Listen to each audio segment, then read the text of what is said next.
与火腿队台湾好手王柏荣同样身为21U 黄金世代的广岛队野手西川龙马，目前在春训位置有很多，他自己说一垒、二垒、游击等都可以守，甚至也看到他到外野小试身手。西川在日本队21U 期间就对王柏荣印象深刻，他说，当时大家都在看他的打击，他的打击姿势真的很好，所以现在看到他来日职也会期待。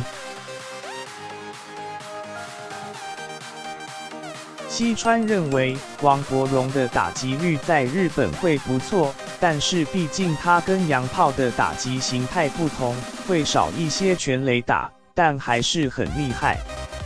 台湾打者还有很多好手，当时我入选日本队时还是在社会人球队，当时就对台湾打者印象深刻。西川说